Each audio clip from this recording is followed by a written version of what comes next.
At one time, Japanese Canadians were the largest population of anybody on the west coast of Vancouver Island. And even if you added up everybody else, they still outnumbered the folks back in the late 20s, early 30s.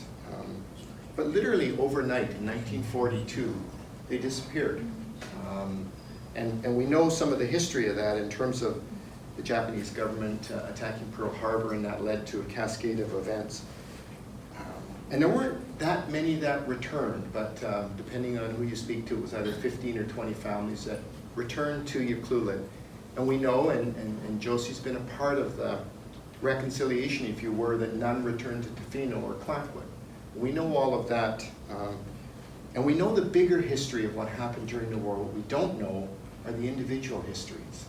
And the Ucluelet Historical Society, people like Vi and Mary and Shirley, Claudia, we've had some conversation about, we'd like to capture that, the perspectives, the little stories, if you will, of what happened. So what did the First Nations people think about what happened to Japanese Canadians? Through all First Nation history and what's occurred, they still had a perspective on what happened to these people who came and then disappeared. And same with the homesteaders and the folks that were here early on, before the Japanese Canadians came. So no one really asked them.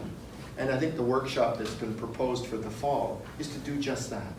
Invite people and share their perspectives and tell those little stories that fill in the spaces of the bigger story. We know why people came. The Japanese Canadians, like everybody else, came here to fish. And there's some images of Hakoda Bay, which is Stewart Bay. There's Spring Cove. It's on the way into Stewart Bay. There's a place called Sunahama.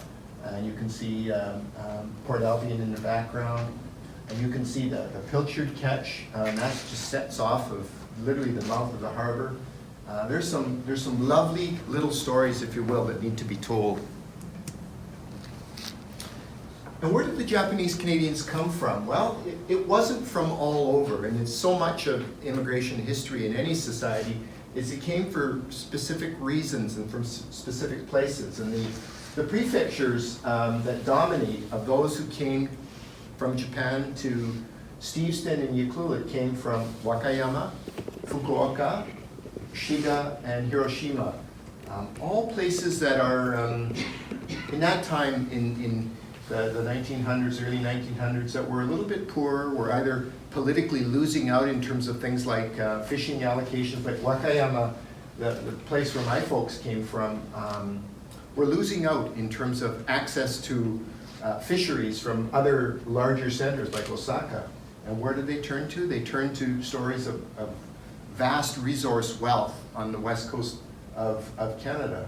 There's an image of Mio, which is the little town that picked up the name America Mura. So it's one little town that disproportionately has had an impact on Japanese Canadians in Ucluelet because it's so many people. In fact, the number of people who came out of that town that was double the number that remained in the community. And even today, I was participating in a video, a Zoom call a couple of weeks ago, and they list only 580 residents. And at one time, there must have been upwards of 3,000 people from Miyomura, that one little town, coming to a place like Ucluelet. And they came on the Empress of Japan. And I still haven't figured out the name of this vessel. I've heard it, and you guys in the audience probably know. So that's at the mouth of the harbor, and it's pre-Maquina. It's not the Tees, and it's a little chubby steamer that brought people. I can't remember the name of it. I'll find it, but some of you might know. And of course, you know, I'm speaking about Japanese Canadians coming, but we all knew that there were people here already. Certainly, the First Nation population. There's a picture of that Phil and Claudia found for me of Stewart Bay, and then of course the Leach House. So there were people here. There were settlers here. They weren't coming to a place that didn't have people already. And of course, then it begs the question: what were the interactions like? We know kind of the tensions of the war years, but what were the relationships like prior to that? And what we find out, and it's common for people of different history to kind of stay to themselves. And of course, transportation didn't make it easy. Either you were by water or by trail. People stayed to themselves, but they did come together. And there's some really neat pictures and stories of people on sports days, Dominion Day, coming together. And sadly, when there was crises, like someone missing, a fisherman missing, communities would come together. And of course then, the series of orders and council from the Government of Canada after Japan attacked Pearl Harbor set in motion the relocation and disposition of Japanese Canadians. And I guess that was the key order in council, that one there, where it was an order that every man, woman, and child of Japanese ancestry should depart, should leave. And earlier than that, the fishermen had been told that they needed to take their vessels to New Westminster, Annieville Slough. And my dad and my uncles and that would have all been caught up in that. And this is just a list of, they called it evacuation, which is an interesting term, of people being told where to show up to be moved to the relocation centers of Ashby and New Denver and Greenwood and that. I got this from a woman who made contact with me, and her great-grandparents were at Hakoda Bay, which is Stewart Bay. And she's a researcher who lives in Ottawa, and she sent me a whole trove of material from her great-grandfather, Hakoda, on what happened to their family and that. And what's interesting from her material she sent me is there's, just as a little tidbit of what might be shared in the fall, is there's the survey map of the Hakoda Bay, and it shows this ribbon string of properties. And that in itself is really worth looking into, but what I found, and I haven't had a chance to ask her about this, but there are two deeds of title. One is 1923, and one is 1928. And the deeds are fairly standard in terms of Mr. Hakoda, on behalf of his family, purchasing this land. But what's this little part here that was in her material, and she doesn't know anything about the history, is you'll see that I didn't put the date on it, so 1923, 1928, and 1927, there was a sale purchase agreement, which begs the question, so this is 27, why would there be a sale purchase agreement when there's two deeds that show Mr. Hakoda has title to the land, and it's involving the tow cart band through a trustee, Mr. J. Thompson. And the best I can figure out, and this would be something we could explore in the fall, is someone must have thought, wait a minute, we can't be selling land to anybody that belongs to the First Nation. Now, there are reserves there. So how could this 23 deed have been issued? And I'm sure someone must have twigged and said, wait a minute, we've got a problem here.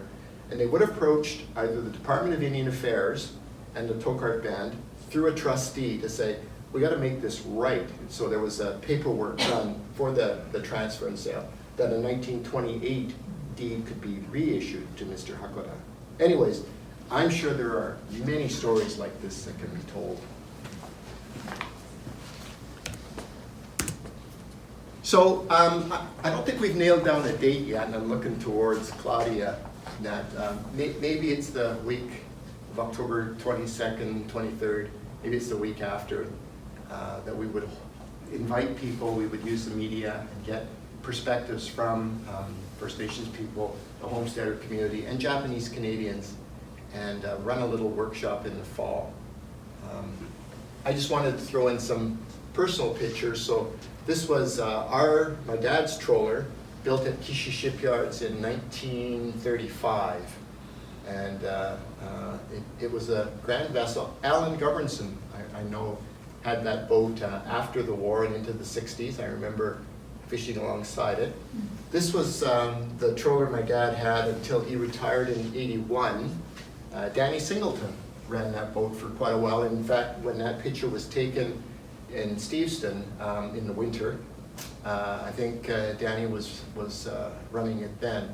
It ended its time as a boat in Port Alberni in, 2005 or 6, I think. I got a call from Alberni shipyards where it was built in 1944 by Jack Kemp. My dad bought it off of Jack Kemp. And Alberni Shipyard said, look, it's struck a log, it's been abandoned. Do you want to purchase it from us for the storage fees, Mr. Kariya? And I thought about it, and I figured the best thing for a boat like that is to probably, if it would end on the sea, rather than as a planter in my yard in Langley or someplace. And so I said, I declined, and it got busted up and into the dump. There's a picture in the heyday of kind of the troll era when Ucluelet was taking out fish that couldn't be sustained. But gosh, Ucluelet at times had as much poundage of salmon that exceeded Vancouver or Prince Rupert in the 60s. And there was a real large Japanese-Canadian fleet that came out of Steveston and fished out of Ucluelet. And the numbers in terms of people never rivaled what it was like in the 20s, but all of you who were here then would recall the colorful fleet that would transfer from Steveston and elsewhere to augment the troll fleet that was here. I think this is Arthur Baird's last vessel. Ocean Bounty belonged to one of the group of fishermen that my dad fished with, Terry Hamanishi. This is the back end of Robust, which was my uncle Shiro's boat. This was Centennial Star, owned by a guy named Gord Yoshihara, whose father would have been here.